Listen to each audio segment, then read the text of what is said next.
saya akan bacakan CV-nya terlebih dahulu.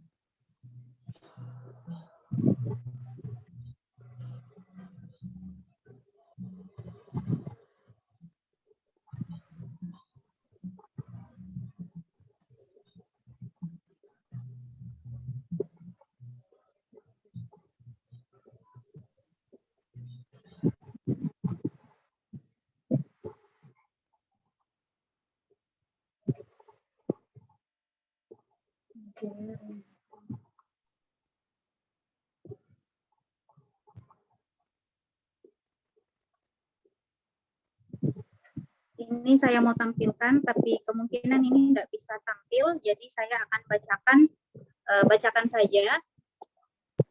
Jadi Kak Arfianti ini sejak tahun 2008 sudah bergelut di LSM Metamorfosa Makassar, Kota Makassar. Kemudian di tahun 2013-2017 beliau merupakan konselor sebaya ODIF di Nahdlatul Ulama Kota Palu. Kemudian di tahun yang sama beliau juga merupakan pendamping ODA di motivasi, menolong, tindaki, fasilitasi, dan inisiasi ODIF di Kabupaten Sigi. Di tahun 2013-2017 ini juga beliau juga staf pengajar di Apple Tree Preschool Kota Palu. Kemudian di tahun 2018 hingga tahun 2021, beliau merupakan pendukung sebaya ODIF di Yayasan Spiritia Kota Palu. Kemudian beliau juga merupakan asisten officer program humanitarian for HIV/AIDS Indonesian AIDS Coalition ya. Kemudian selanjutnya adalah enumerator penelitian analisis pemanfaatan PCT pada waria dengan pendekatan Health Belief Model atau HBM melalui pendidikan kesehatan di Sulawesi Tengah.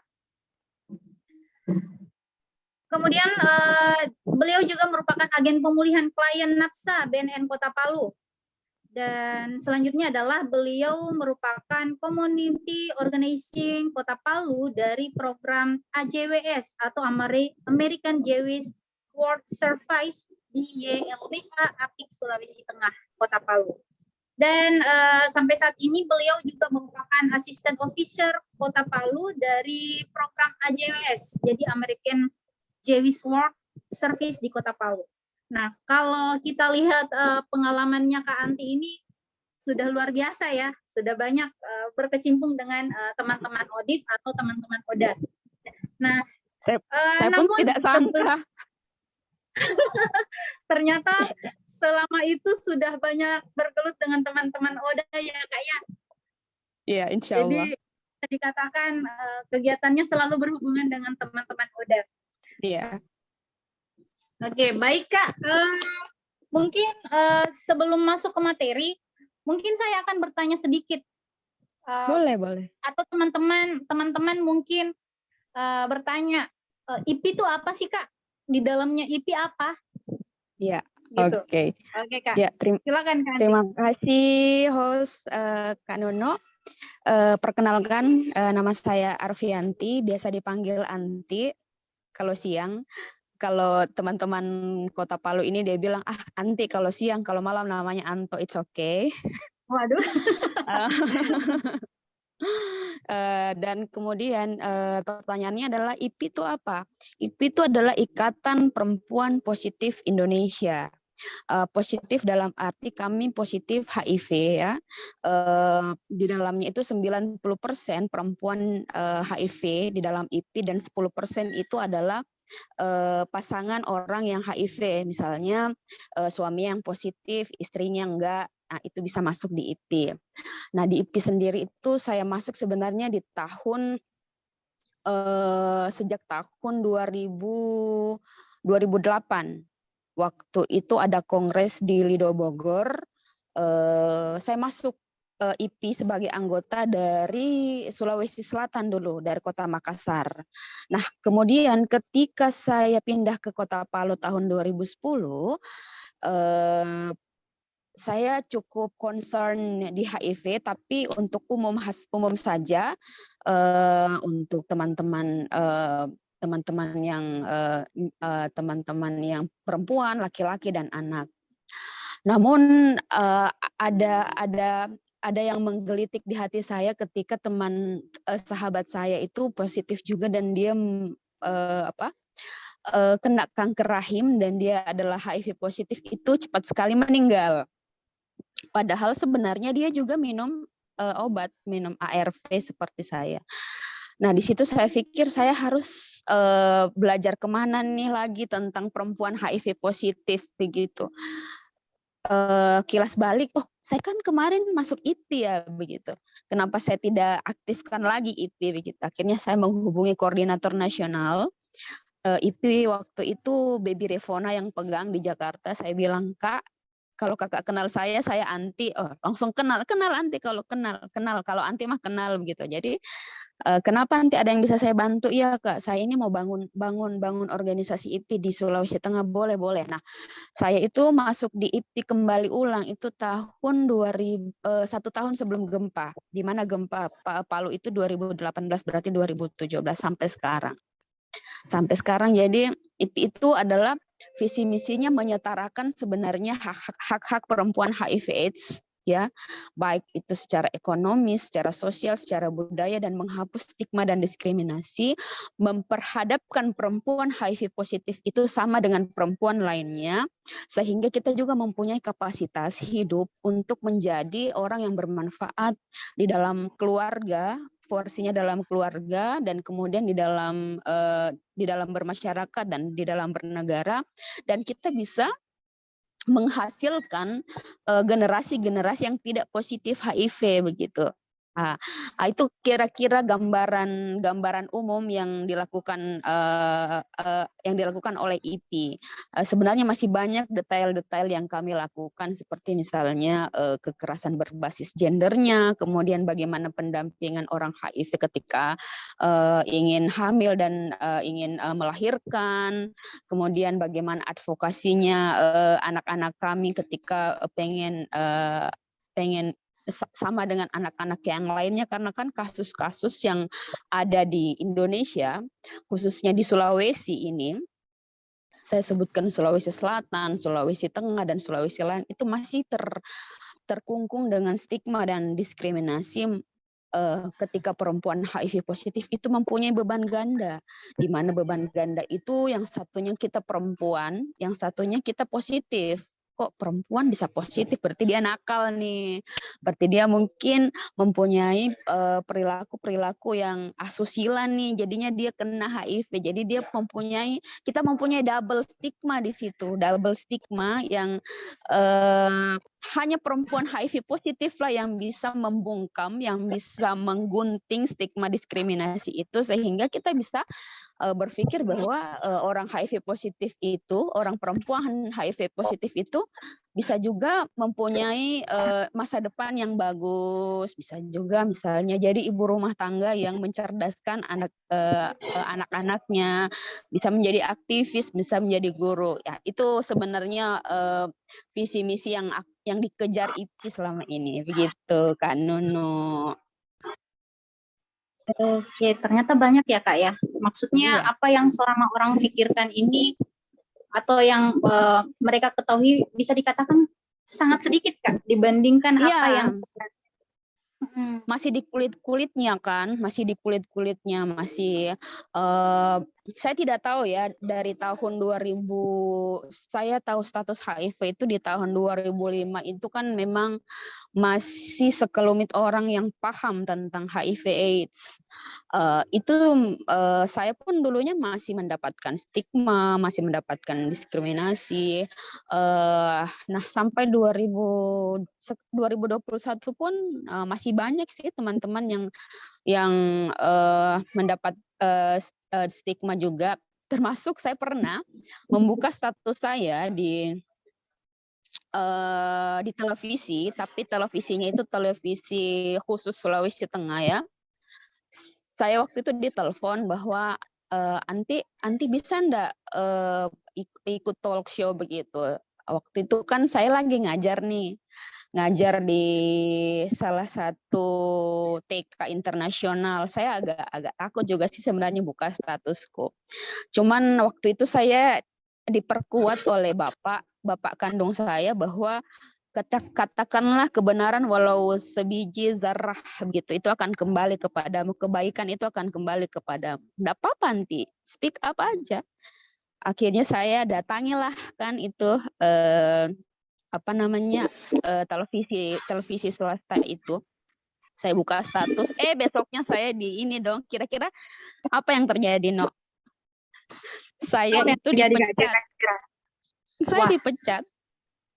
Saya dipecat dengan tidak hormat dan dibilangnya Anti adalah seorang guru dan kemudian kalaupun Anti mau bekerja jangan di LSM karena posisinya Anti itu sangat-sangat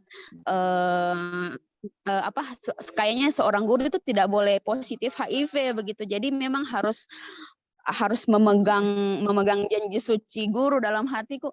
Loh, saya kan sebagai guru memang mentransfer knowledge ya, mentransfer ilmu, bukan mentransfer virus, bukan mentransfer virus HIV ku. Jadi saya tetap saya bilang saya hormati keputusannya. Memang kalau memang ada kebijakan seperti itu, it's okay. Tapi jangan pernah memutuskan harapan saya, jangan pernah memutuskan asa saya untuk tetap memperjuangkan kasus isu-isu HIV ini karena ini adalah semacam visi misi hidup kayaknya visi misi hidup. Saya pernah mengatakan kepada Allah, kepada Tuhan saya, kebetulan saya Islam, saya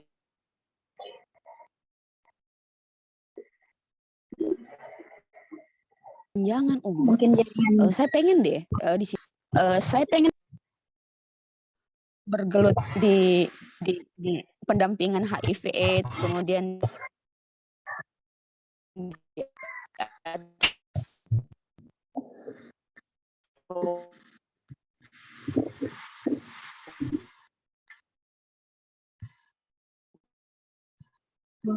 mungkin jaringannya Kak Anti mungkin lagi ini jelek mungkin.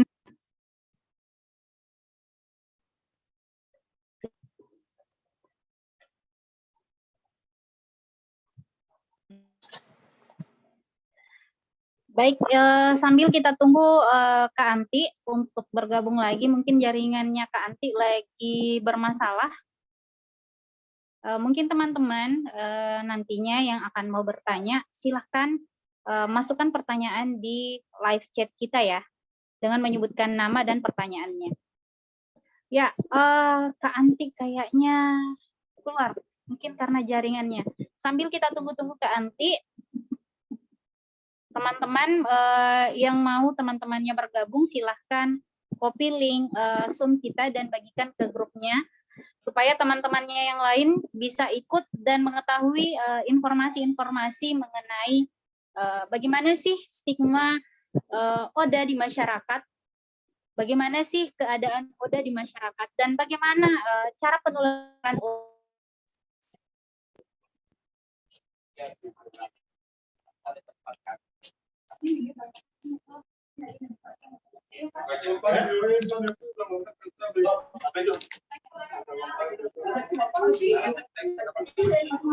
Cek, sudah bagus?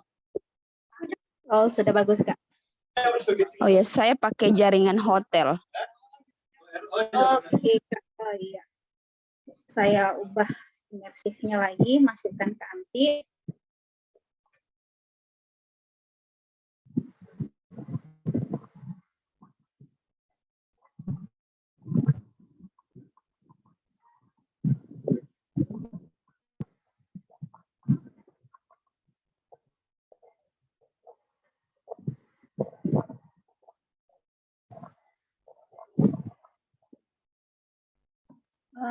Mungkin kameranya Kak Anti udah aktif ya?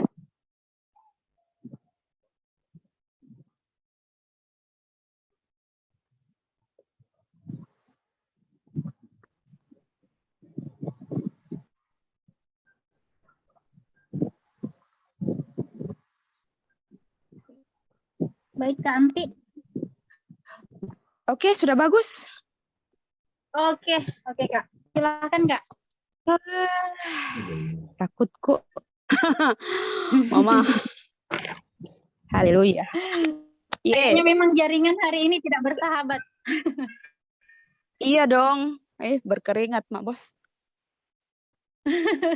Jaringan tidak bersahabat hari ini. Iya. Sampai mana Baik, tadi Kak ya? Andi, silakan. Bagaimana Kak Anti masih ketika di pekerjaan harus dipecat gitu loh. Dan iya, jadi waktu itu kan saya harus apa namanya? Saya harus menerima bahwa saya ini pengangguran gitu kan. Pengangguran lagi dan segala macam. Pada saat itu saya sempat salahkan bapak saya, karena bapak saya lah yang membuat saya untuk bisa jujur kepada dunia bahwa nggak apa-apa, ngomong aja, kita bicara saja kan. Namun kemudian saya berpikir, oh tidak, sepertinya memang ini adalah tanda-tanda dari Tuhan bahwa memang ketika kita harus bicara mungkin ada feedback yang bagus, ada feedback yang tidak bagus. Nah, saya dapatnya ini feedback yang tidak bagus. Tetapi pasti juga ada yang bisa mendengar saya di luar sana bahwa dengan saya berbicara, orang yang HIV positif itu mempunyai semangat hidup lagi kan. Lalu kemudian saya berusaha untuk membangun motivasi lagi kembali dan mencari pekerjaan lagi di isu yang kayaknya memang sudah bisa saya tidak bisa tinggalkan, sudah ini isu HIV ini gitu. Akhirnya saya ke Parigi Motong itu melakukan pemetaan dan kurang, dan percaya tidak sampai 2 minggu itu saya langsung mendapatkan pekerjaan. Karena jujur, saya kalau di Palu itu saya tidak punya keluarga, no. Saya itu orang Sulawesi Selatan. Jadi kalau tidak bekerja dan segala macam itu pasti saya mungkin akan keteteran hidup di sini ya. Dan ternyata Tuhan memberikan jalan untuk bisa survive dengan memang kayaknya nanti kok tidak bisa lagi di isu yang lain begitu. Menurut saya sudah analisis kayaknya diriku, kayaknya saya tidak bisa di isu yang lain begitu. Namun seiring perkembangan yang pemahaman saya bahwa HIV ini juga tidak bisa terlalu eksklusif ya, no ya, tidak bisa terlalu apa namanya saya Oda dan kemudian saya diutamakan begitu. Kita juga harus lebih mandiri gitu kan. Jadi maka saya membuka sekali dan meningkatkan sekali kapasitas saya merangkul semua teman-teman. Yuk sama-sama yuk belajar, jangan di HIV. Nah, HIV ini bisa beririsan dengan humanitarian kebencanaan, karena kan kemarin kita mengalami bencana di Palu, kemudian irisan misalnya advokasi ketika anak-anak kita tidak boleh disekolahkan di sini karena positif HIV-nya, itu kita bisa bicara juga, kita bisa speak up. Kemudian isu tentang kekerasan berbasis gender, dan bagaimana livelihood, tentang pangannya orang yang HIV, bagaimana kita harus bertahan di pandemi ini sementara kita tidak mempunyai pekerjaan, dan kita harus survive dengan obat yang kan waktu itu juga pandemi juga bikin kalau saya sih bikin ketakutan begitu, khusus saya ya, apalagi perempuan lainnya, karena pertama ini virus, si pandemi ini juga virus. Nah, kita juga punya virus nih. Jadi kalau saya kena virus corona dan virus HIV, nah bagaimana kalau kita punya double virus, cepat mati dong. Nah, itu ketakutan kami begitu. Nah, sosialisasi dari pemerintah maupun dari dinas itu kan tidak tersampaikan maksimal sama kita begitu, itu satu. Yang kedua adalah banyak teman-teman yang diputuskan pekerjaannya karena pandemi, bukan hanya orang positif ya, orang umum saja kan dirumahkan gitu, sehingga tidak bisa membayar BPJS. sehingga tidak bisa membayar BPJS. Nah, ketika kita tidak membayar BPJS, itu kalau kita ke rumah sakit itu bayarnya itu sampai 135 ribuan gitu. Di mana kita ambil uang gitu. Nah, kemudian kita juga tidak bisa setiap hari mengakses obat. Senin sampai Jumat itu tidak bisa. Kita mengakses obatnya itu ada waktu-waktu tertentu begitu. Ada waktu tertentu, apalagi awal-awalnya di situ dibilang orang HIV tidak bisa divaksin, dan kemudian pokoknya memang orang HIV harus bergelut sendiri, harus advokasi sendiri bahwa ternyata orang HIV juga bisa divaksin begitu. Karena waktu virus corona ini naik kan yang red carpet kan corona nih, virus HIV tergeser gitu. Jadi kalau bukan kita yang speak up, kita tidak bakal di rel yang seperti semula begitu. Jadi saya bilang sama teman-teman saya, yuk kita sama-sama yuk. Kalau anti bicara sendiri tidak terdengar kita nih. Kita harus bicara sama-sama begitu ya. Jadi teman-teman, iya Kak, mari kita bicara sama-sama. Akhirnya sekarang sudah mulai obat sudah mulai ada ya, sudah kita tidak kehabisan obat. Kemudian akses untuk mengambil ARV itu sudah dari hari Senin sampai hari Sabtu itu sudah bisa. Kemudian rawat inap untuk ODA itu sudah bisa. Dulu kan jangan dulu deh kalau ODA, corona dulu begitu. Itu kayak ada apa ya, takutnya mungkin dokter ini ya, kalau masih bisa ditangani di rumah aja dulu. Tapi sekarang teman-teman sudah bisa di apa namanya, dilayani untuk misalnya rawat inap. Begitu, No. Oke. Wah, kompleks juga permasalahannya sebenarnya Kak ya. Apalagi di tengah pandemi COVID-19, obatnya susah, kemudian ketika teman-teman juga diputuskan pekerjaannya dan dia harus mencari dana untuk membeli obatnya sendiri. Iya. Tapi sebelum jauh melangkah Kak, ini pertanyaannya mungkin kira-kira Kak Anti ini di umur berapa tahu bahwa kena HIV? Saya tahu status HIV itu di tahun 2005. Di tahun 2005 tanggal 30 Oktober, berarti umur saya sekitar 23 tahun ya. Sekitar 23 tahunan begitu. Sangat muda sekali. Waktu itu saya belum kuliah malah ya. Karena memang tidak saya kuliah, tapi namanya kita bekerja tidak terlalu fokus di kuliah itu, enggak sampai selesai. Nah, saya di tahun 2005 itu tahu status bahwa saya positif HIV, itu juga tidak tahu, tidak paham apa itu HIV. Padahal sudah kena nih, No. Kan rada bego ya. Saya sudah kena tapi tidak paham. Waktu itu saya jujur mengatakan bahwa saya pernah mengkonsumsi narkoba itu dari sejak SMA sampai kuliah. Saya pernah kuliah di Malang, di Prodi Kebidanan Malang, tapi itu tidak selesai. Dan saya dipulangkan dari Malang, dan waktu itu saya berusaha mencari pekerjaan di Kota Makassar. Mencoba mencari pekerjaan di Kota Makassar itu saya mencari pekerjaan itu di Surat Kabar Fajar, dan kemudian di situ ada semacam jadi tenaga kerja yang akan ke Jepang. Itu alhamdulillah waktu itu saya lulus tes dari tes tulis saya lulus tes. Nah, tibalah saatnya di tes kesehatannya.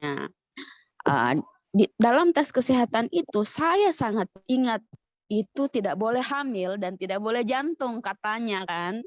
Jadi saya diambil darah waktu itu. Saya pikir kok jantung hamil diambil darah ya gitu kan, diambil darah gitu. Tapi saya tidak berpikir ke HIV-an gitu, tidak ada pikiran kok. Ternyata tidak lama berselang itu kepala ya di dinas kesehatan waktu itu ya saya tes Dia bilang begini, apa, darahmu kotor gitu. Hah? Aduh, kenapa juga ada darah yang kotor? Saya kira cuman air kan yang Iya kotor. betul. Terus kan ada perawat yang bilang, dia bilang gini, ih, jangan-jangan pernah pakai narkoba ya? Ini kan saya malu, no, karena kan banyak Iya betul. teman-teman yang sama-sama duduk di situ. Saya denial lah waktu itu, tidak mau. Saya bilang, tidak, saya orang baik-baik saja, gitu kan. Akhirnya dikasihlah semacam apa ya, semacam amplop. Amplop itu disegel begitu ya, disegel di lem begitu, isinya sudah di dalam. Misalnya, dia bilang begini, ini amplop ini, dia bilang, nanti nanti kasih namanya Prof Halimudin ya. Mungkin kalau teman-teman tahu, almarhum Prof Halimudin itu sangat concern di HIV, ya kan? Dulu ya. Sekarang sudah almarhum, kasihan. Saya juga tidak tahu ini Prof ini dokter apa begitu kan. Nah, kalau di Makassar kan saya pulang itu dari dinas, dari perintis itu, PT, naik angkot begitu kan. Saya penasaran apa kira-kira isi di dalam amplop ini, guys, gitu kan. Jadi saya buka itu dengan ujung pulpen high tech. Saya sebut sudah namanya di pulpen. Aman Kak, di sini Kan itu tidak ada kan dia iklan. kayak jarum. Kan itu kan dia kayak jarum tuh, Beb. Kayak jarum tuh saya buka, saya pelan-pelan gitu kayak saya pokoknya tidak boleh ditahu ini kalau saya sudah buka ini barang tuh. Pokoknya secerdas-cerdasnya pecandu itu, pokoknya tuh saya buka, kita buka, pas saya buka begini tuh, dia stabilo itu warna stabilo hijau, antibody HIV reaktif. Saya kan bingung di atas PT itu bingung loh. Ini saya gimana ya? Apakah saya besok mati atau pokoknya sudah bercampur baur antara saya menyalahkan perilaku saya dulunya, antara saya mau mau tobat tapi kok sudah HIV, sudah kena seperti ini. Saya pikir ini kayak kanker begitu ya, yang besok atau 3 bulan kemudian akan mati begitu. Bagaimana sistem kepercayaan keluarga saya, kemudian bagaimana nanti ketika saya mau menikah, dulu saya belum menikah ya, waktu saya tahu status itu. Bagaimana nanti keluarga suami saya, pokoknya berkecamuk sudah. Namanya kita manusia biasa ini, manusia biasa yang diperhadapkan dengan apa ya, dengan status baru yang kita tidak paham, dengan tidak paham apa-apa begitu. Nah, pas saya pulang ke rumah tuh, saya kebetulan itu entah kenapa Bapak saya datang dari Bulukumba, masih jadi kapten kapal itu. Dia bilang begini, darahmu kotor lagi ya, katanya kotor lagi begitu.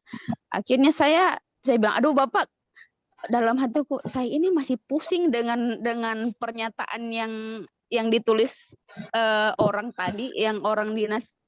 Bapak lagi kayak memberikan cambuk di otakku begitu.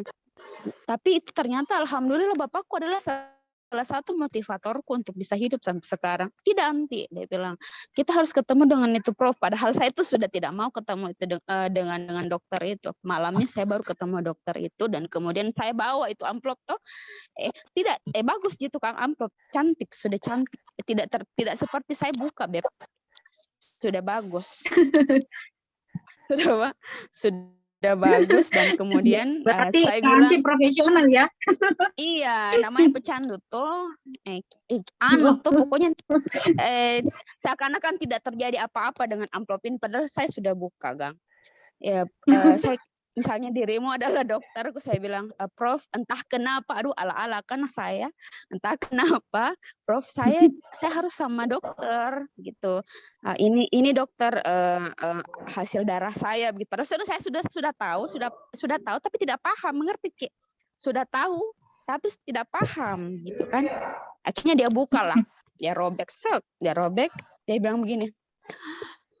Baru di situ saya di konseling. Jadi terbalik, itu namanya tes mandatori. Keharusan saya keluar negeri ke Jepang waktu itu eh, mengharuskan saya di mandatori, keharusan untuk tes HIV karena saya harus keluar negeri gitu kan. Disitulah saya baru di konseling. Jadi dipanggil anak waktu itu sama Prof. Sejak kapan pakai narkoba? Kemudian narkoba jenis pokoknya di konseling lah, pernah berhubungan seks, terakhir kapan, pokoknya begitu. Saya jawab lah, tak tak tak tak tak tak tak tak tak secara detail. Bapak saya kan disuruh keluar, awalnya kan bapak saya di samping saya begitu. Terus dia bilang begini, bapak saya sudah keluar kan, terus saya di konseling tadi. Terus dia bilang begini, nanti terima takdirmu kamu HIV positif. Di situ kayak tak cambuk sudah otakku ini yang cuman tidak mengerti Kak deh. Pokoknya sudah ada kayak surat kematianku yang dikasih Prof Halim waktu itu. HIV. Waduh, bagaimana ini? Saya kayak terdiam, habis terdiam langsung menangis. Saya bilang gini, saya bingung dok, saya harus bagaimana dengan hidupku? Atau begini dok, dokter harus kasih tahu bapak saya. Terus dokter bilang, bapak kamu yang tadi, iya itu tadi bapak saya, bukan om saya itu bapak kandung saya. Terus dia bilang, bagaimana tipenya begitu? Oh tidak, demokratis Ci beliau. Akhirnya enggak apa-apa, saya kasih tahu, enggak apa-apa. Jadi panggil mi bapakmu tuh. Jadi saya panggil mi bapak di luar. Bapak dia panggil ke Prof Halim, padahal bukan Prof Halim yang panggil, sebenarnya saya yang panggil. Tapi yang harus bicara itu Prof Halim.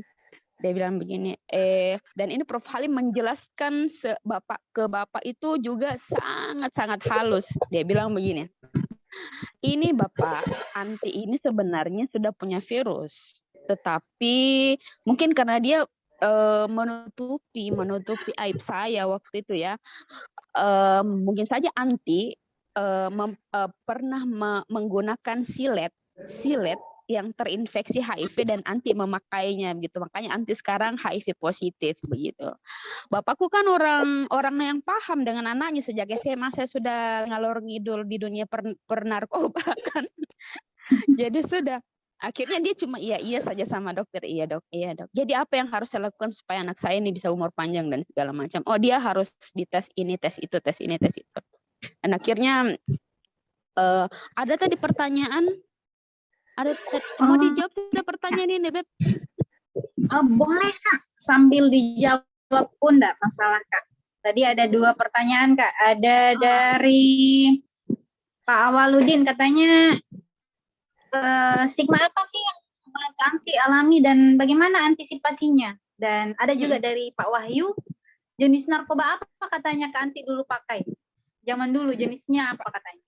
Kalau Kak Wahyu dulu yang sering saya pakai itu dulu sabu, tapi sekarang astagfirullah 2017 itu saya sudah tidak pakai narkoba lagi 2017. Tapi dari Putau itu saya mix semua. Tapi yang paling sering itu saya pakai Putau. Kemudian karena di Palu banyak sabu, saya masuk sabu, ganja gitu. Akhirnya ya mix drugs gitu kan. Tapi yang membuat saya kena HIV adalah karena saya tidak steril dengan penggunaan jarum suntik. Stigma apa saja yang paling sering saya rasakan begitu? Apa ya? Yang paling sering. Sebenarnya saya sudah tidak kalau dulu sebenarnya saya rasa itu stigma ya, ketika mungkin orang tidak paham dengan apa itu HIV dan AIDS itu, jadi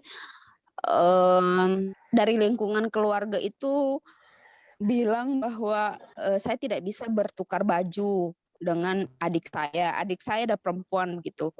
Kemudian sabun saya, dulu kan saya sempat pulang ke Pulau Rajuni di Selayar karena disitulah mama saya tinggal. Itu kan dulu ada sabun Lifebuoy itu warna hijau, warna merah. Toh. Saya suka sebenarnya warna hijau toh. Jadi dia bilang, "Anti, kalau kau mandi, kalau kau kata mandi, kau mandi itu pakai sabun warna hijau jangan pakai merah. Soalnya yang merah itu kita yang pakai, maksudnya mereka yang pakai." Saya kan berpikir, nah ini kan sabun sama aja toh. Akhirnya di kamar mandi kita tahu saya pakai dua-duanya, bosek. Mereka tidak tahu karena saya dalam kamar mandi. Tapi itu kayak guyonan ya begitu. Dari situ saya tersadar bahwa informasi HIV/AIDS ini tidak boleh saya rasakan sendiri, tidak boleh saya telan sendiri begitu. Saya harus sebarkan sama ring satu keluarga saya begitu. Ring satu keluarga saya, ayah saya kan sudah ibu saya, adik-adik saya begitu. Akhirnya tersampaikan, saya sampaikan lah kepada adik-adik saya bahwa Dek, saya kena saya kena HIV dari narkoba. Jangan pernah memakai narkoba jenis ini. Bukan juga jenis ini, jenis yang lain pun jangan, karena itu akan merusak tubuhmu, merusak pikiranmu, merusak kerjaanmu, merusak visi misi hidupmu begitu. Apa yang dikatakan oleh adik laki-laki saya? Adik laki-laki, saya 3 bersaudara, saya anak pertama. Kemudian yang kedua laki-laki, yang ketiga perempuan. Dia bilang begini, kalau kakak Anti dan saya naik sepeda katanya, kemudian kakak Anti jatuh karena ada di depan itu ada lubang, tidak mungkin saya akan menjalani lubang itu di jalan itu, nanti saya akan jatuh toh. Cerdas berarti ini anak sudah paham gitu. Dan sedikit-sedikit saya pahamkan bahwa di ringsang itu saya ya, bahwa HIV itu tidak menular kok lewat aktivitas sosial. Kita berpelukan, berciuman, maksudnya bercipika-cipiki gitu kan. Satu kamar mandi, satu tempat tidur itu tidak gigitan nyamuk, itu tidak menularkan gitu. Yang menularkan itu kan ketika kita berganti-ganti pasangan, berhubungan seksual maksud saya, dengan tidak aman, dengan tidak menggunakan kondom gitu. Kemudian berganti-ganti jarum suntik ketika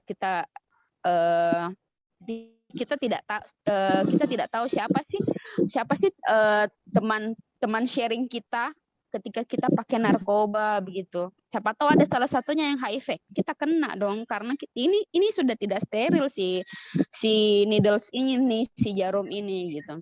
Kemudian saya jelaskan sama orang tua saya, bahkan juga mama ketika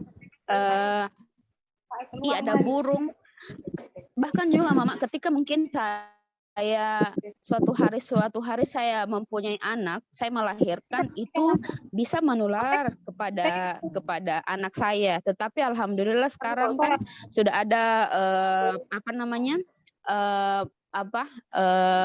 PPIA ya, pencegahan penularan dari ibu dan anak begitu. Jadi tidak usah khawatir perempuan HIV positif sekarang untuk mau merencanakan kehamilan dan mau melahirkan. Insya Allah dengan kita hidup sehat, minum ARV, kita bisa mengurangi penularan virus kita untuk ke anak kita gitu. Tidak ada kalau dulu itu yang saya rasakan dapat stigma terberat itu adalah ketika saya tidak boleh pulang kampung. Tidak boleh pulang kampung. Itu di tahun berapa itu ya? Pokoknya di bawah tahun 2008 gitu atau 2007 kalau itu nggak salah ya. Di situ ketahuan toh, satu kampung tahu kalau saya HIV positif tuh. Terus saya dapat telepon dong. Dulu belum ada HP, masih satelit. Di Pulau Rajuni itu masih satelit. Saya ditelepon, "Anti tidak boleh pulang di Pulau Rajuni." Kenapa? Dia bilang begini, "Karena ditahu kok HIV positif." Kenapa kata? Tidak boleh mencemari pulau. Ya Allah. Dari situ dalam hatiku saya bilang begini, saya harus belajar banyak ini tentang HIV. Dan saya bilang jangan memanggil nama saya, jangan panggil saya anti ketika saya tidak bisa speak up, ketika saya tidak bisa berbicara menyuarakan hak-hak saya dan hak-hak teman-teman saya. Apa stigma yang paling sakit ketika saya tidak bisa ketemu dengan bapak saya, ibu saya, adik saya. Karena apa? Ada kayak benteng begitu ya. Karena sakit saya, karena saya HIV, saya tidak bisa pulang kampung begitu. Dan sekarang saya sudah bisa buktikan bahwa dengan HIV sudah 16 tahun nih saya minum ARV, saya baik-baik saja kok. Sama dengan teman yang lainnya, sama dengan Nono, sama dengan peserta di Zoom ini. Yang beda cuma virusnya. Yang beda cuma saya minumnya ARV setiap hari sampai seumur hidup. Itu bedanya. Tidak ada yang lain bedanya. Saya masih tetap segar bugar, saya masih tetap alhamdulillah saya masih beraktivitas begitu, masih menularkan pikiran-pikiran atau ide-ide saya dalam penanggulangan pencegahan HIV di kota ini begitu. Berarti saya masih bisa dikatakan manusia, masih bisa dikatakan khalifah begitu. Jadi saya sekarang kalau dibilang stigma dan diskriminasi itu saya pernah jalani, memang itu saya pernah dapatkan, dikeluarkan lah, tidak boleh pulang kampung lah. Tapi sekarang mungkin karena sudah alhamdulillah sudah diberikan pengalaman hidup oleh Tuhan, diberikan juga kesempatan untuk belajar, jadi saya sudah bisa seperti ini. Dan saya harus menciptakan anti-anti yang lain, anti-anti yang bisa mengadvokasi, anti-anti yang bisa bicara. Karena kalau kita diam, tidak bakal bisa. Tidak bakal bisa ini barang stigma diskriminasi ini diturunkan. Begitu. Yang menarik tadi dari penjelasannya Kak Anti, ada nih Kak. Kak Anti harus minum ARV seumur hidup. Nah, mungkin teman-teman di sini mungkin masih banyak yang belum tahu Kak Anti, ARV itu apa, bagaimana cara kerjanya, dapatnya di mana, dan apa sih efeknya buat Kak Anti di kehidupan, efek obatnya ya Kak ya. Baik Kak Anti. Jadi ARV itu adalah antiretroviral virus. Jadi HIV itu sebenarnya adalah virus yang menyerang kekebalan tubuh dan itu bereplikasi ya. Bereplikasi. Jadi yang justru jahatnya ini virus HIV yang dia serang itu kekebalan tubuhnya kita. Nah, itu yang jeleknya. Jadi semakin hari semakin kekebalan tubuhnya kita ini semakin berkurang karena si HIV ini. Misalnya, kalau A ini adalah virus, B adalah si kekebalan tubuh. Kalau kita belum minum obat, A ini bisa makan virus si virus A ini bisa makan si kekebalan tubuh B ini. Dan ini si B ini bisa jadi virus. Jadi awalnya dia jadi kekebalan tubuh, ini bisa menjadi virus nih. Bisa kayak zombie begitu ya. Begitu kan? Bisa. Nah, jadi ini nanti bisa nanti sudah ada dua virus toh, dia cari nanti C A tadi tuh makan B, makan C nanti sudah jadi 3 virus begitu bereplikasi sampai ribuan kali gitu. Fungsinya ARV adalah bagaimana si virus ini ketika dia mau masuk sel kekebalan tubuh ini penjelasan yang saya sering jelaskan ke teman-teman supaya kalau penjelasan di ini memang ada kayak RNA, DNA gitu banyak gitu. Virus ini kalau kita minum ARV itu, jadi ketika virus A ini mau masuk ke kekebalan tubuh itu dia terpental ada kayak semacam tembok begitu kan. Tidak boleh dia, kau mau masuk, jangan dulu, ada ARV di sini. Nah, karena anti sudah makan ARV, kamu tidak boleh makan imunitas B, gitu. Akhirnya dia mau ke C juga punya, gitu. Jadi dan dia bisa memotong-motong virus ini, motong kepalanya virus, motong badannya virus, motong ekornya virus. Jadi ARV itu menaikkan kekebalan tubuh. Ya, kalau kita konsumsi tiap hari ya, tiap hari secara teratur dengan dosis yang tepat, dengan cara yang tepat, itu bisa menaikkan kekebalan tubuh dan bisa menurunkan virus. Dan alhamdulillah saya sudah 3 tahun secara kontinu itu saya sering mentes viral load saya itu sudah tidak terdeteksi. Alhamdulillah. Saya sudah tidak terdeteksi secara mikroskopik ya. Itu sudah tidak terdeteksi. Tapi saya masih ada virusku ini, Beb. Masih bisa jadi virus itu kayak tidur begitu ya. Tidurnya yang kayak virus begitu. Tidak bisa bergerak ini barang. Karena saya minum terus itu ARV begitu. Dan akhirnya kita bisa menjadi manusia-manusia yang berkapasitas walaupun kita HIV begitu. Dan sebenarnya ada kekurangan bosan. Namanya umur hidup, apalagi saya sudah belas HIV tiap hari minum. Apa yang harus saya lakukan? Ayo, apa yang harus kira-kira saya lakukan?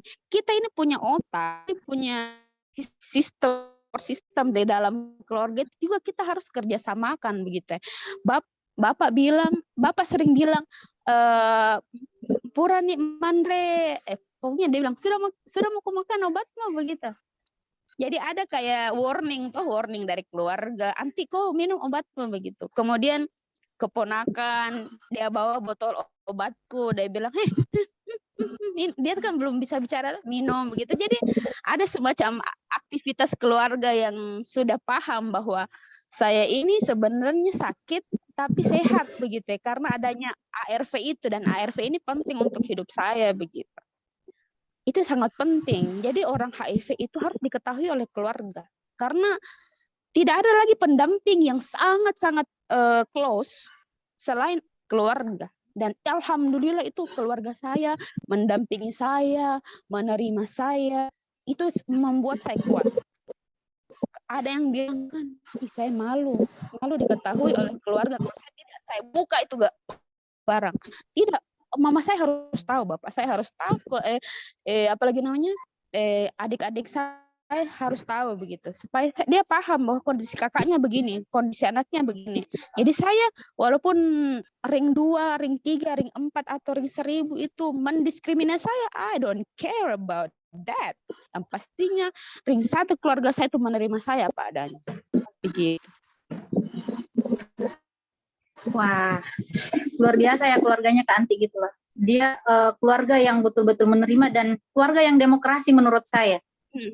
Luar biasa Kak Anti, dapat keluarga yang seperti itu. Iya, alhamdulillah. Nah, tadi ini ada pertanyaan dari Kak awal. Jadi lanjutannya tadi itu adalah sempat tadi Kak Anti ngomong bahwa perempuan positif HIV dapat melahirkan anak sehat tanpa HIV. Nah, katanya gini, sejauh mana pembuktiannya dan apa yang membuat hal itu memungkinkan? Jadi mungkin masalah ini sudah sering diangkat di televisi nasional. Dan sebenarnya bagaimana sih Kak sebenarnya yang terjadi?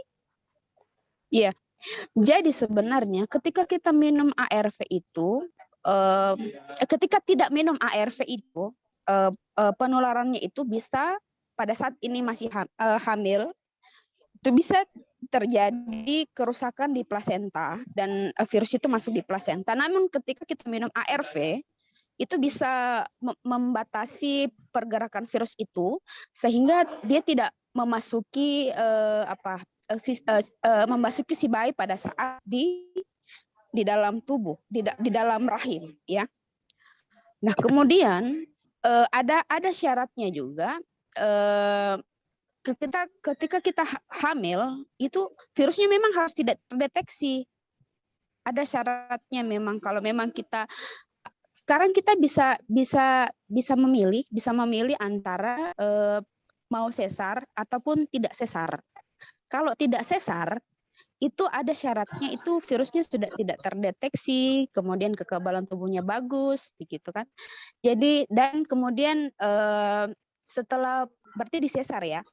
Kalau misalnya mau memilih sesar gitu kan, mau memilih sesar. Kemudian setelah sesar itu tidak menyusui. tidak menyusui. Namun ada juga teman-teman yang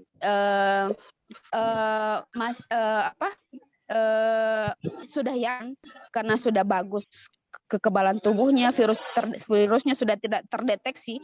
Ini kita memeriksakan virus tidak terdeteksi ini bukan kita periksa di dukunnya, kita periksa di rumah sakit. Jadi memang hasilnya memang betul-betul valid, kan? Jadi kita sudah dengan bangganya dengan PD-nya bilang bahwa it's okay kalau kita menyusui, karena kita sangat ABAI sangat butuh kolostrum dari air susu ibu ini. Namun kita harus pahami bahwa ini kan kita menyusui sampai 2 tahun ya. Di mana 2 tahun itu sudah ada giginya anak-anak biasanya atau Beb. Kita harus ini kita harus berusaha ketika nanti sudah kayaknya sudah ada giginya, biasanya puting kita biasanya digigit gitu, kita harus di situ kita harus stop untuk menyusukan. Namun ada juga teman-teman yang gue nggak mau ambil resiko itu, Beb, mau susu formula aja, ada juga yang begitu. Nah, sudah ada pembuktian bahwa itu sudah di bawah 0,04%. Ketika perempuan HIV positif meminum ARV itu penularan ke anaknya itu 0,04%. Bayangkan berapa? Itu sudah ada pembuktiannya. Begitu. Jadi memang kami sudah sangat pede bahwa kami bisa melahirkan anak-anak yang tidak positif karena kami sudah sehat, kami sudah minum ARV, virusnya kami sudah tidak terdeteksi begitu. Jadi saya sudah bisa berani sekarang mengatakan bahwa saya sudah siap untuk punya anak begitu. Cuma belum ada yang memberikan saya sperma. Ih, curhat.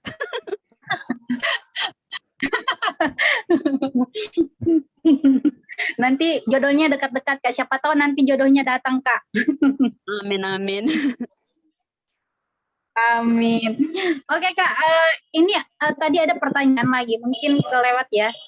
Kira-kira tadi teman-teman yang meminum ARV, teman-teman ODIV ini yang meminum ARV, kira-kira efek kesehatannya bagaimana, Kak? Apakah ada efeknya misalkan pusing atau apa seperti itu?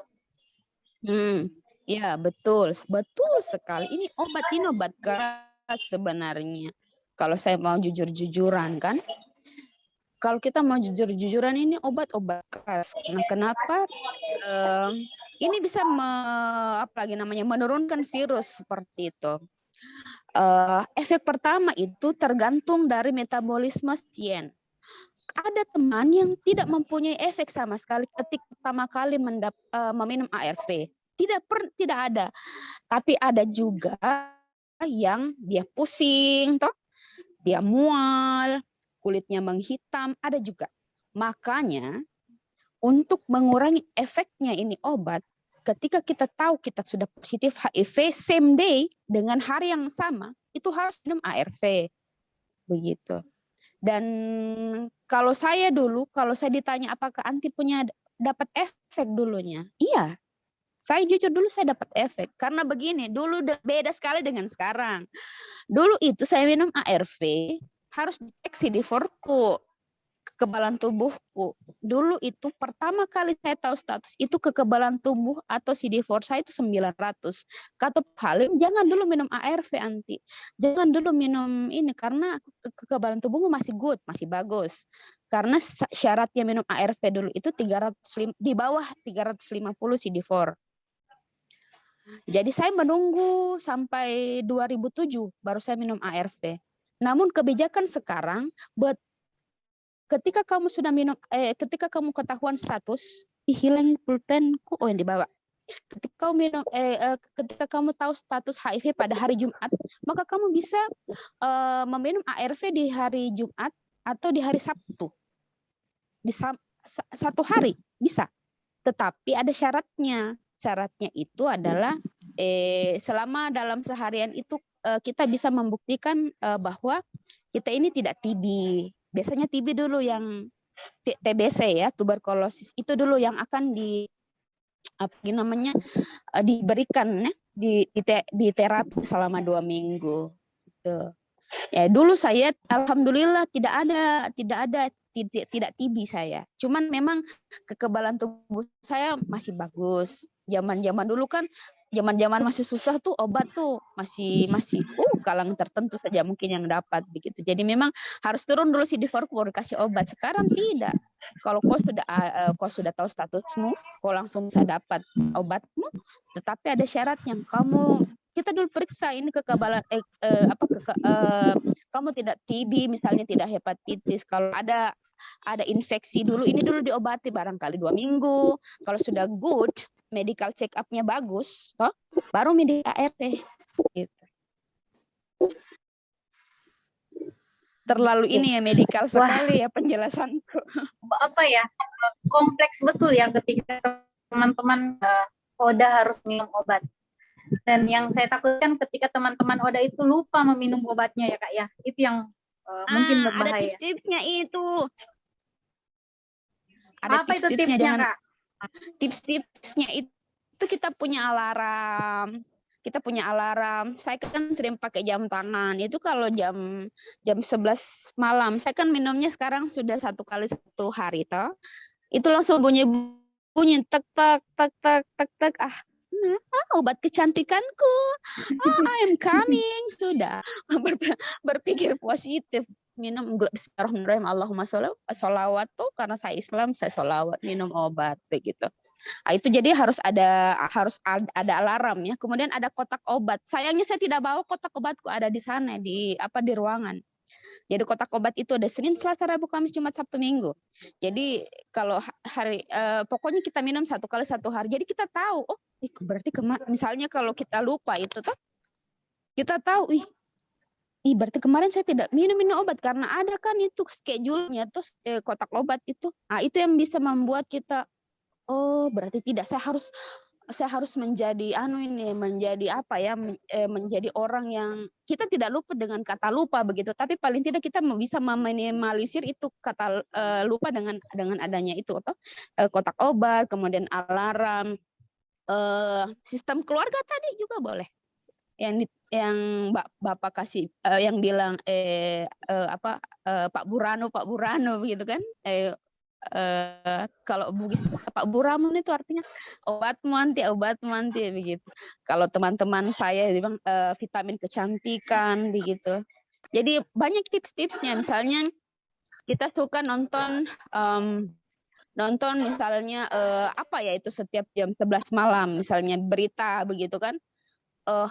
Ini sudah berita ini di berita yang kita suka, misalnya insert investigasi ala-ala jam 11 malam. Sudah muncul ini sudah jamnya ini. Berarti saya sudah harus minum obat begitu. Jadi ada schedule yang bisa kita selaraskan dengan kehidupan saya, kehidupan kita misalnya. Sudah jam segini di televisi sudah menayangkan misalnya insert investigasi. Berarti sudah jam 11 dong. Harus tak minum obat begitu. Jadi harus punya keselarasan yang kita sukai begitu. Jangan menganggap ini beban. Anggaplah ini dan juga kan saya sering berpikir, banyak kan orang yang berpikir bahwa mama saya mau mati dengan virus ini, kalau saya sudah tidak. Saya sudah bilang ini adalah sahabat saya. Kalau sahabat itu kan dia ada kalau kita bekerja sama dengan baik.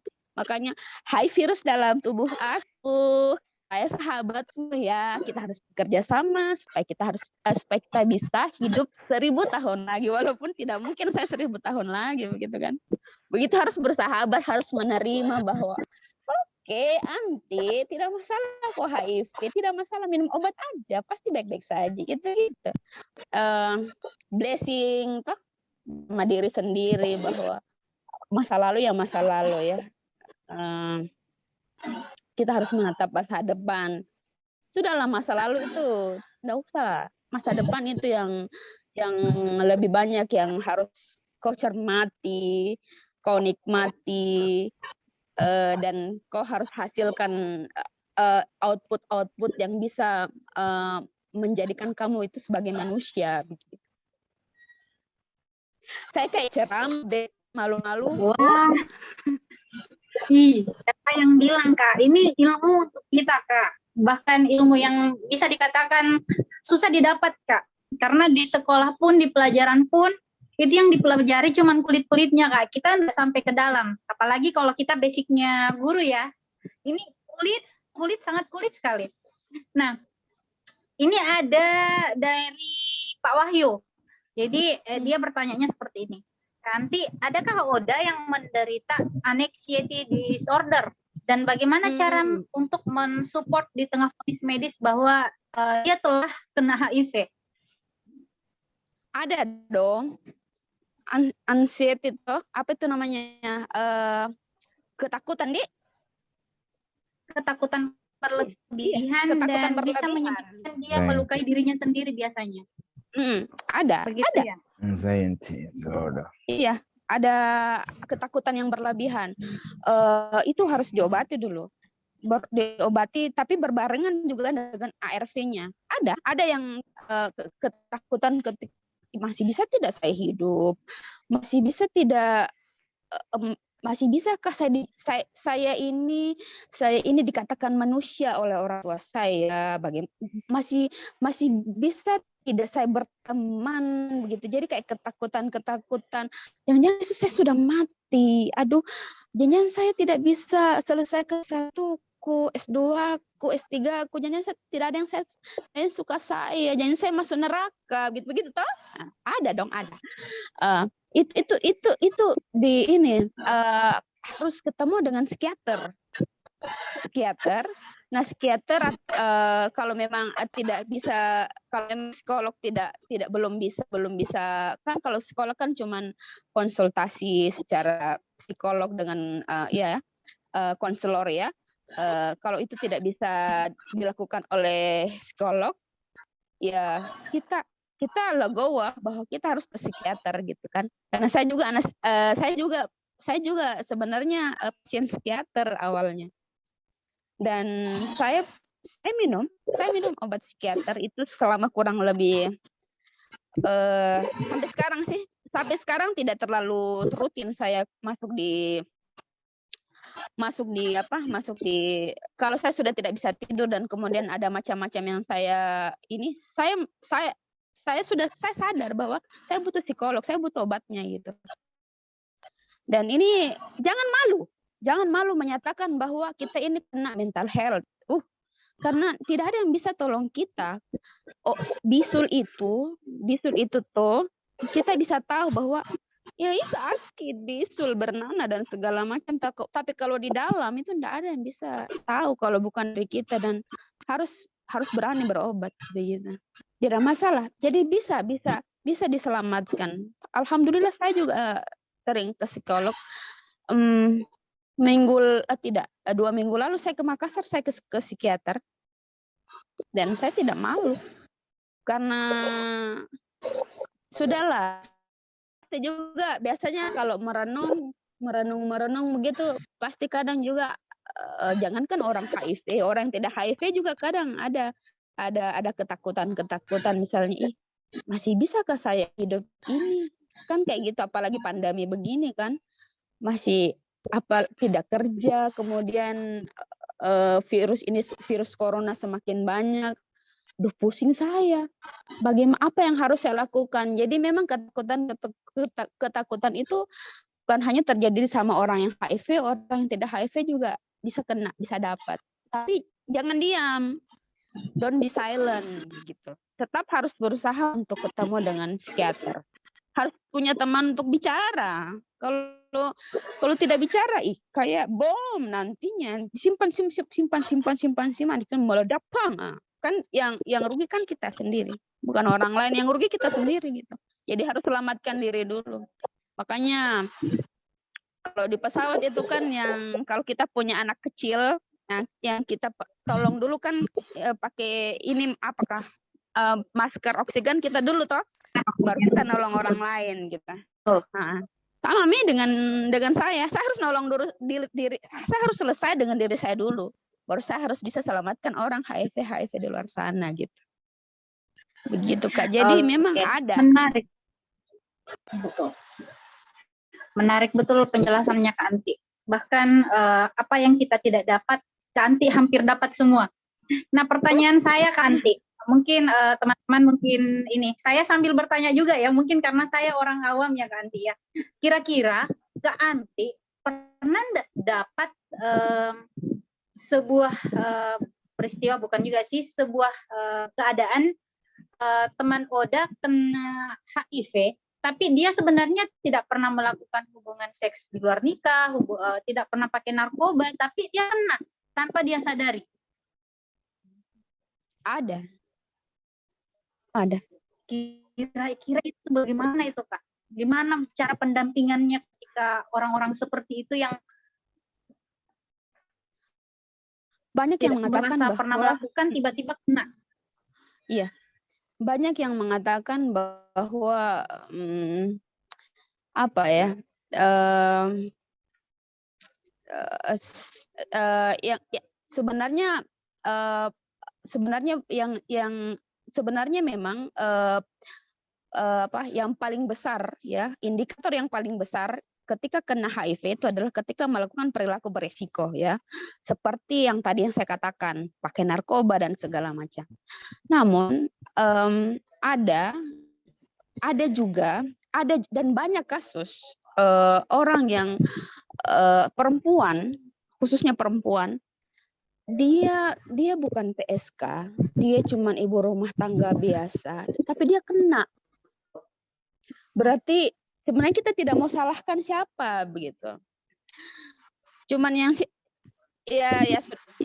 saya bisa tunjuk ya sudah suaminya itu, karena sudah suaminya itu yang lari dia begitu. Dan itu terjadi sangat make sense ketika perempuan itu sudah hamil dan misalnya dia melahirkan anak yang positif. Berarti memang sudah agak lambat ya. Berarti yang kasihan itu si anaknya begitu. Dia masih suci, dia tidak punya, dia hanya korban begitu ya. Jadi yang kasihan itu si paling runutan itu yang paling bawah sekali, si anaknya ini kasihan. Dia bukan aktor, tetapi dia kena begitu. Jadi pendampingannya ya kalau memang kedua orang tuanya sudah meninggal, ya kita tetap mengambilkan ARV-nya tiap bulan khusus anak. Ya, tapi kalau misalnya masih ada ibunya masih tetap take care ya dengan anaknya. Kemudian kalau sudah tidak ada orang tuanya, ya kita libatkan neneknya, tantenya begitu. Kalau memang sudah tidak ada yatim piatu dan segala macam, tidak ada yang care dengan dia, ya otomatis kita sebagai tenaga pendamping gitu. Dan melibatkan juga dinas-dinas terkait ya, kayak dinas sosial, dinas kesehatan gitu. Dan satu juga mungkin saya sering menjelaskan bahwa pendampingan orang dengan HIV/AIDS itu tidak bisa juga kita kayak manjakan sekali, Beb. Karena kenapa? Bayangkan saja ketika saya HIV positif dan saya juga mendampingi orang positif HIV. Misalnya saya mendampingi sekitar 250 orang lah gitu ya. Saya manjakan mereka, ambilkan mereka ARV tiap bulan di rumah sakit. Nah, pada saat saya sakit, siapa yang mendampingi mereka?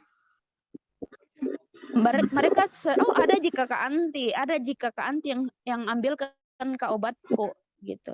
Makanya harus dirubah. Teman-teman yang sudah HIV positif harus mandiri ke layanan untuk mengambil ARV-nya. Harus mandiri. Makanya sistemnya juga yang di rumah sakit itu jangan stigma dan diskriminasi. Dia yang mengambil obat. Dokter-dokter, alhamdulillah sekarang kan sudah kurang dokter sudah dilatih kan, karena dilatihnya itu maka kurang stigma diskriminasi, sudah tidak ditanyakan kenapa kok kena HIV. Paling mungkin awal-awal gitu. Dulu itu saya pernah sering sekali ditanyakan dulu ini. Sekarang ini sudah berkurang ya di tenaga medis. Kenapa Anti? Setiap kali saya ke rumah sakit, Anti kenapa HIV? Saking bosanku itu saya bilang, saya kena dari cicak. Saya kan orangnya cepat-cepat juga. Karena tapi sekarang saya sudah tidak. Saya harus menjelaskan sebijak-bijaknya bahwa Bolehkah dokter kalau saya cuma minum ARV dan saya sudah bicara dengan dokter yang satu, saya hari ini cuma punya waktu untuk ambil ARV. Untuk konsultasi saya akan konsultasi di minggu depan gitu. Saya bicara begitu saja. Langsung saya cut, saya ambil obat, saya pulang.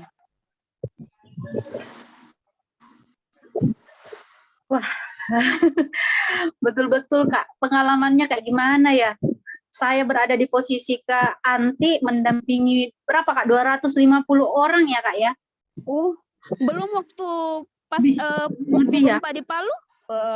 Luar biasa itu waktu gempa di Palu kemarin itu putus rumah sakit, infrastrukturnya itu hancur lebur karena gempa itu kan memang sudah tidak bisa kita ambil ARV di rumah sakit karena sudah luluh lantak ini bangunan. Oh, itu juga salah satu titik balik bahwa orang HIV memang harus menolong orang HIV. Karena kenapa di situ memang negara tidak berfungsi. Dokter juga dokter perawat juga mempunyai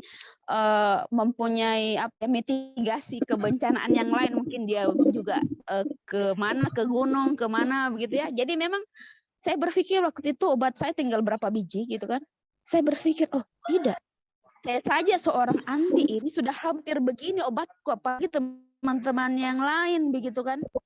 Apa yang harus saya lakukan untuk saya sendiri dan untuk teman-teman yang lain supaya bisa survive hidup ini. Saya tidak boleh putus kan, kita tidak boleh putus ini sementara kita bencana ini barang. Jadi waktu itu di rumah sakit Undata itu saya dilarang naik ke lantai 2 karena ambil ARV-nya itu di lantai 2. Saya tahu gudang ARV-nya itu ada di lantai 2. Anti tidak boleh naik. Kenapa? Gue masih goyang, per detik ini masih goyang Kota Palu. Saya bilang tidak, saya mau naik, saya mau ambil ARV. Dia bilang tidak, nanti kau mati begitu. Tidak, kalaupun saya mati syahid, saya bilang begitu. Ada satu bapak-bapak itu dia kenal muka aku, dia tidak kenal nama aku kok. Dia bilang begini, "Nak, ARV ada?" Saya bilang, "Ada Bapak, tapi di lantai 2." Saya bilang, "Iya, saya juga butuh ARV. Sudah tidak minum ARV dia. Sudah tidak minum ARV dia karena enggak ada ARV waktu itu kan. Putus konektivitas putus dengan rumah sakit." Dia bilang, "Bapak boleh tidak antar saya, backup saja saya dari backup saja saya dari belakang. Saya pengen naik ke atas." Dia bilang, "Enggak apa-apa. Nanti kita sama-sama naik ke atas." Akhirnya saya dengan bapak itu sudah tua juga, itu kasihan bapak. Dia mau berjuang, dia mau fight untuk anaknya. Dia naik ke atas. Kemudian terkunci, Beb. Terkunci itu gudang. Aduh, saya sempat berpikir, ya Allah, apa yang harus saya lakukan? Kita sudah di lantai atas ini, kita tidak bisa terlalu lama di sini. Kok tidak, orang Makassar rumbang nanti, di plafonnya nanti jatuh, bisa kena kita mati gitu kan. Akhirnya saya harus, untung itu door-nya itu, pintunya itu terbuat dari kaca. Saya dengan segenap tenagaku pecahkan pakai sepatu. Kebetulan sepatuku agak keras. Baru saya adakah di situ semacam botol-botol infus. Pokoknya saya botol-botol infus, dos infus itu saya sampahnya itu pecah itu pintu dan saya tendang sedikit sampai reruntuhan kaca-kacanya itu bisa saya lewati. Saya tergores dan saya bilang, bapak di luar saja, saya akan ke dalam, saya ambil ARV, ada 2 dos dan kemudian alhamdulillah itu bisa masuk, bisa keluar itu ARV dari pintu itu. Dan kemudian Bapak, jangan sampai kita ini 2 mati di atas. Harap, jadi saya berteriak dari atas lantai 2 Rumah Sakit Undata. Saya bilang, "Suster, tolong saya lempar ini barang ya dari lantai 2 rumah sakit, tolong Anda tadah di bawah. Takutnya kita yang saya tidak mendoakan diri saya. Takutnya kita ini yang kena kena gempa tapi ARV masih bisa diselamatkan begitu. Peristiwa heroik itu yang terdokumentasikan oleh UNAIDS dan itu dijadikan berita bahwa ada ternyata seorang Oda yang bisa menyelamatkan beberapa ARV untuk menyelamatkan teman-teman di rumah sakit di kota bukan hanya di Kota Palu sih, di Sulawesi Tengah. Di rumah sakit Undata. Besoknya saya ke rumah sakit Anutapura lagi. Itu Anutapura sudah ada polis lain itu kita tidak bisa lagi masuk di dalam. Sudah ada tentara yang jaga. Tidak boleh masuk. Tidak Bapak, saya mau ambil itu ARV di dalam. Disilakan, tapi tanggung jawab sendiri. Iya, saya tanggung jawab diri sendiri. Pokoknya kayak sudahlah, tidak ada yang bisa tolong kita kalau bukan Oda sendiri yang berbuat. Akhirnya saya juga tidak bodoh-bodoh amat sih ketika berguncang itu sana, saya juga diam dong. Diam terus, tidak berguncang, lari lagi, ambil lagi ARV. Kemudian sudah saya ambil itu ARV, ini sudah saya dapat ARV. Boleh saya bawa pulang? Boleh. Nah, disitulah saya mengadakan ARV mobile. Jadi teman-teman bisa mengakses itu di tenda kami begitu. Namanya kami menyebutnya posko ARV mobile. Jadi teman-teman bisa langsung ambil ARV. Dan alhamdulillah itu 60% kami bisa mendistribusikan ARV itu ketika bencana. Jadi memang Ketika ya Kak ya, ketika orang lain sibuk dengan gempa, Kak Anti sibuk dengan ARV dan betul-betul itu dibutuhkan sama teman-teman Oda karena tidak ada yang memperhatikan yang seperti itu. Iya. Dan saya bilang begini, tidak ada yang saya sampai sekarang masih bergetar kalau saya cerita itu. Tidak, negara pun saya bilang tidak bakal menolong saya waktu itu. Jadi saya harus menolong diri saya dulu. Dan siapa lagi yang menolong teman saya kalau bukan saya begitu. Jadi sudah kasih kuat-kuat nanti. Kasih kuat-kuat. Kalaupun ini terakhir hidupmu, ini kau nanti jadi apa ya, mati syahid kok, insya Allah masuk surga gitu-gitulah dalam hatiku. Itu pastinya kau bisa menolong orang. Karena tidak bisa, apa yang bisa saya lakukan? Saat itu saya bisa hanya menyelamatkan ARV yang di bawah runtuhan rumah sakit, dan setelah saya ambil ARV saya bisa distribusikan ke teman-teman yang lain. Hanya itu yang bisa saya lakukan untuk menjadi manusia saat itu. Saya tidak mau juga berakhir menjadi Oda yang tidak punya tindakan untuk Oda lain gitu kan. Jadi saya harus mengumpulkan keberanian untuk menolong teman-temanku. Dan itu menjadi itu menjadi kebanggaan buat saya, dan Kota Palu memberikan saya sebuah penghargaan bahwa saya kemarin itu ulang tahun Kota Palu, saya salah satu orang yang mendapat penghargaan menjadi pendamping Oda selama 10 tahun di kota ini. Jadi, dan nanti buku saya akan hadir itu paling lambat 1 Desember 2021 ini. Saya ini mewek loh kalau saya cerita peristiwa itu. Mohon maaf, guys. Nggak usah Kak Anti, saya saja yang mewek ini. Nanti bukunya saya orang pertama disimpankan ya Kak ya. Siap. Saya duluan yang pesan. Bukunya itu ikutan nanti mewek akan nih, Kak. Bukunya itu alhamdulillah pemerintah Kota Palu yang akan membiayai semuanya.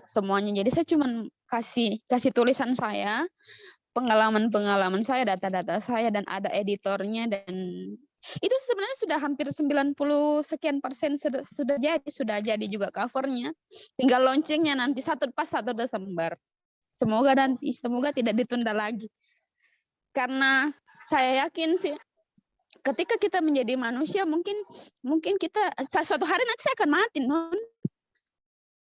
saya akan mati, tapi saya mau meninggalkan namaku begitu. Saya mau dikenal bahwa walaupun saya HIV positif, saya masih punya nilai untuk bermanfaat bagi teman-teman yang lain, bahkan untuk negaraku begitu. Saya mencerminkan bahwa ada Oda yang hampir mati dan kemudian mau menyisihkan kekuatannya untuk menolong teman-temannya. Itu yang harus saya pancarkan, semangat itu ke teman-teman yang lain. Jadi tidak usah patah semangat karena kau HIV positif. Banyak yang harus kita lakukan supaya kita menjadi manusia yang bermanfaat dan dinilai oleh Tuhan, keluarga dan semuanya bahwa kita sebenarnya orang yang baik kok. Tetap saja menjadi orang yang baik begitu. Kok saya mewek? Aduh, sorry ya guys. Oke Kak Anti. Kami salut, kami dan teman-teman salut dengan perjuangan Kak Anti. Belum tentu apa yang Kak Anti lakukan bisa kami lakukan. Mungkin seperti itu Kak. Dan bisa dikatakan bahwa teman-teman yang HIV, teman-teman yang AIDS itu bukan lagi pemerintah yang harus memperhatikan, tapi ini adalah perhatian bersama. Bukan cuma LSM, tapi semua kalangan masyarakat harus paham dan harus bahasa. Dan ini sebenarnya harus kita perhatikan bersama. Dan saya harapkan semua di lingkungan kita itu diskriminasi kepada Oda itu sudah dihilangkan seperti itu. Harus. Mungkin betul Kak. Mungkin kita sudah hampir satu jam setengah, tidak terasa perbincangan kita. Nah mungkin yang terakhir Kak, mungkin bagaimana nih solusi bagi keluarga yang terpapar HIV? Apa yang harus dilakukan bagi kami ketika orang terdekat kami ini kena? Dan mungkin pastilah rata-rata pertama kali mereka akan takut. Dan apa yang harus kami lakukan sebagai keluarga atau teman terdekat? Yang pertama, jangan jauhi. Jangan jauhi, tetap support mereka sama dengan support dengan penyakit lain begitu. Kemudian dekatkan dia dengan ARV. Hanya ARV dan Tuhan yang bisa menolong sama semangatnya. Itu saya lupa ya. Walaupun kita minum ARV terus, tapi kalau kita tidak bersemangat, sudah sama saja kita tidak mempunyai asa. Jadi memang ARV harus didekatkan, kemudian supporting dari orang terdekat, ya. Ketika ini sudah bagus, ini saja dua ini, supporting ARV sudah include di dalamnya itu, yakin 3 bulan saja saya menjamin 3 bulan saja dia minum ini ARV. Kalau ARV-nya rutin ya, kemudian pola hidupnya bagus, makannya bagus, supportingnya bagus, keluarganya bagus gitu. Saya kan 3 bulan saja itu dia sudah bisa ceria. Jangan pernah menstigma mereka. Anggap saja mereka itu sudah dapat rezeki. Dulu ketika saya gagal di rumah, ketika saya gagal jadi bidan, bapak saya bilang, Tania Herenu nak, artinya bukan rezekimu. Tetapi ketika saya kena HIV, bapak saya bilang, Dini Herenu, ini sudah rezekimu. Mungkin pola pikirnya terbalik ya, tapi itu saya sangat yakini bahwa mungkin ketika saya tidak kena HIV saya sudah mati. Karena kenapa saya pakai narkoba terus toh? Tapi karena saya kena HIV, saya akhirnya berpikir bahwa hidup ini harus bermanfaat. Hidup ini harus harus menjadi indah, harus menjadi motivasi untuk diri sendiri dan orang lain begitu. Jadi Here dan Tania Herenu itu menjadi kadang salah satu, kalau saya kayak masih ragu dengan diriku sampai sekarang. Kembali lagi saya ingat itu pesan-pesan orang tua. Kalau kau gagal di sini Tania Herono, tapi HIV positif itu Hereno. Karena dengan saya mendapat rezeki HIV positif itu ternyata sampai sekarang saya masih bisa hidup. Andaikan saya tidak HIV positif, mungkin saya sudah mati 5 tahun atau 6 tahun yang lalu gitu. Supporting keluarga itu sangat-sangat luar biasa untuk saya. Saya mau ucapkan terima kasih untuk orang tua saya. Saya tidak malu sekarang untuk menyatakan saya HIV positif. Dan jangan pernah malu, Mama. Kamu mengeluarkan saya dari rahimmu. Saya akan berusaha menjadi orang yang baik dan akan memotivasi orang begitu. Nono juga ini bersedih hati. Saya itu berpikir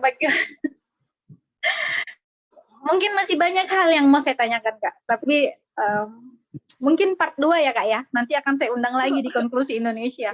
Sambil kita launching bukunya, Kak ya. Siap. Sambil kita launching bukunya. Banyak hal. Masih banyak sebenarnya yang mau kita gali dengan Kak. Aku membuat Nono menangis. Maaf guys, hostnya menangis. Tidak, Kak, kebetulan ada bawang tadi. Oh, betul Kak itu.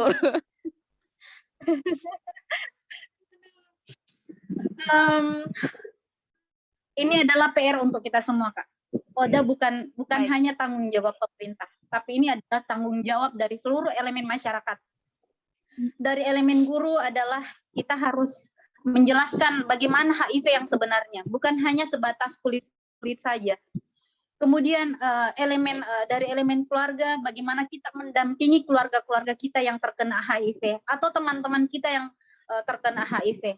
Kemudian sebagai misalkan lembaga kami, misalkan ini sebagai lembaga Konklusi Indonesia, ini adalah tugas kami menyebarkan kepada masyarakat bahwa HIV yang diberitakan di luar itu tidak semenakutkan seperti orang katakan. Seperti itu, Kak.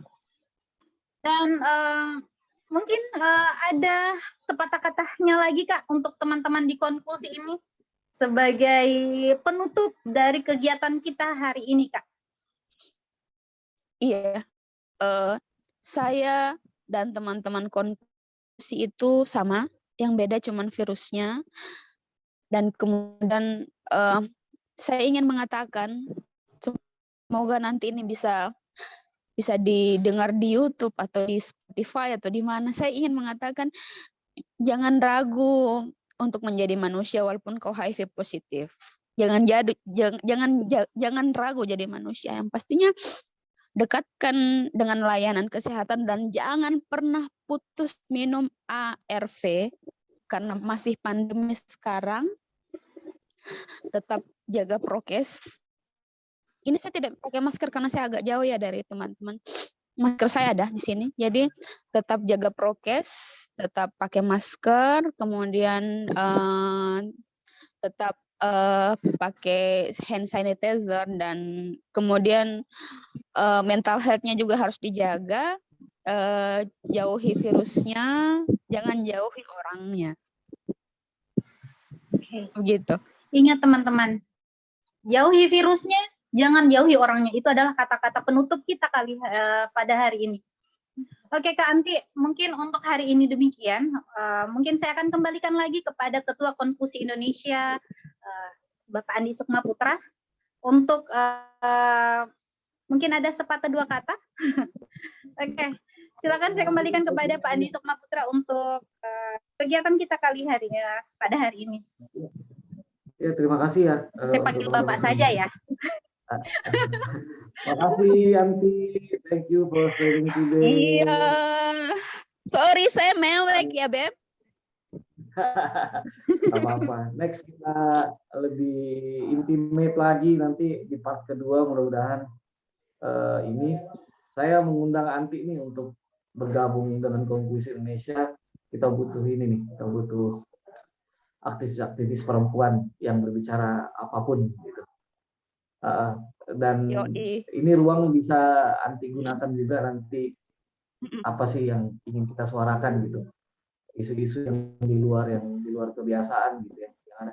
Saya yakin ini teman-teman juga ada yang nggak merasa nyaman dengan apa materi kita tapi hari ini, tapi memang pengennya sih kita menghadirkan materi-materi yang di luar dari kebiasaan sehingga teman-teman yang tadinya agak alergi dengan yang seperti ini bisa tahu tuh. Akhirnya ternyata kalau kita sadari bahwa disinformasi itu sangat berpengaruh terhadap sikap seseorang terhadap Oda lagi. Ya, saya hampir berapa tahun ya bekerja bersama nanti ya? Kurang Dari lebih tahun 2007. 2006 Ya sampai ya. 2009. Ya sampai 2010 lah ya, 2009. Ada sekitar 4 sampai 5 tahun ya. Nah, di situ memang kalau yang saya rasakan kalau teman-teman sudah tahu informasinya ya, saya sekantor dengan Anti ini hampir selama itu dan nggak pernah ada diskriminasi yang terasa nanti ya, apalagi stigma ya kalau teman-teman di kantor dulu ya. Itu karena memang karena kami tahu informasinya. Nah, sebenarnya saya kira masyarakat pun seperti itu kalau dia tahu informasi.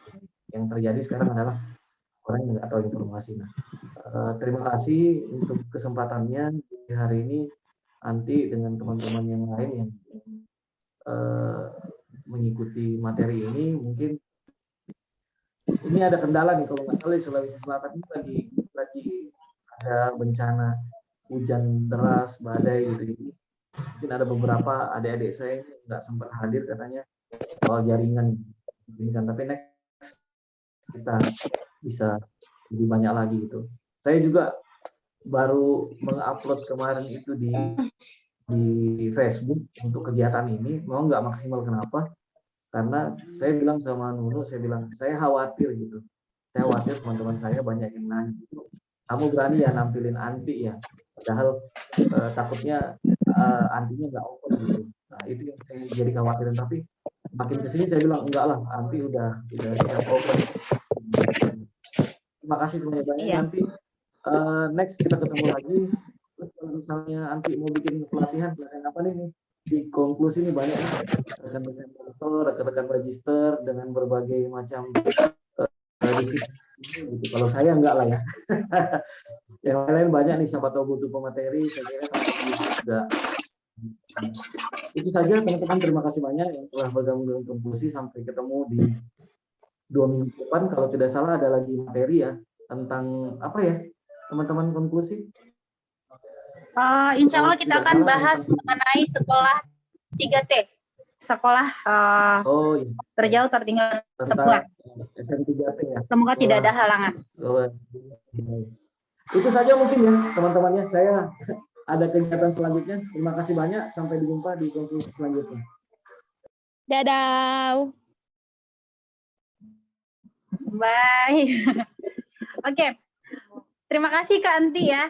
Nanti saya save nomornya. Kak Anti berkenan nggak? Jangan sampai teman-teman yang lain mau panggil Kak Anti sebagai pemateri mungkin di tempatnya. Apa? Iya, silahkan.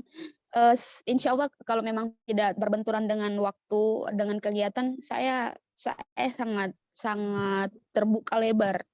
Saya menjual diri dan menjual informasi untuk sampai saya kan sudah janji sama Tuhan bahwa sampai haid saya akan menyuarakan ini. Jadi enggak apa-apa pakai saya, enggak apa-apa pakai tubuh saya, enggak apa-apa pakai ilmu saya, tidak masalah. Saya pakai saja. Yang pastinya ini untuk kebaikan bersama, dan ketika kita paham bahwa ketika kita suarakan itu adalah ilmu dan itu menjadi jariah, itu akan kembali ke kita. Semoga kita menjadi manusia yang mulia begitu. It's okay. Nanti sebar saja nomor saya, tidak masalah. Insya Allah jadi amal jariahnya Kak Anti. Itu jadi amal ya. jariah Kak Anti. Insya Allah. Iya. Baik. Untuk teman-teman Konklusi yang nanti yang memiliki ide terbaik atau tema-tema diskusi lainnya, silahkan hubungi panitia atau berikan ide-idenya menarik. Bisa WhatsApp saya ada di grup. Silahkan chat saya, berikan idenya. Kemudian buat Kak Anti, terima kasih. Sekali lagi saya ucapkan terima kasih pada Pak. Banyak hal yang saya pelajari dari Kak Anti dan saya tidak dapatkan di bangku sekolah. Terima kasih sekali lagi Kak Anti, dan teman-teman konklusi, demikian kegiatan kita pada hari ini mengenai perempuan dengan HIV di tengah pandemi COVID-19. Sampai jumpa di kegiatan kita 2 minggu ke depan, akan membahas mengenai sekolah-sekolah di wilayah 3T dengan narasumber yang menarik pula. Oke, untuk hari ini saya akhiri kegiatan kita pada hari ini dan sampai jumpa dan assalamualaikum warahmatullahi wabarakatuh. Waalaikumsalam warahmatullahi wabarakatuh. Dadah. Hai, panjang umur bisa ketemu Kak ya kalau saya jalan-jalan ke Palu. Siap. Okay. Ini sudah bisa live. Teman-teman yang kenapa Kak? Sudah bisa live ya? Boleh Kak, boleh. Oke, dadah. Makasih ya Kak Anti. Semangat terus, cantik. Bye. Iya, sama-sama.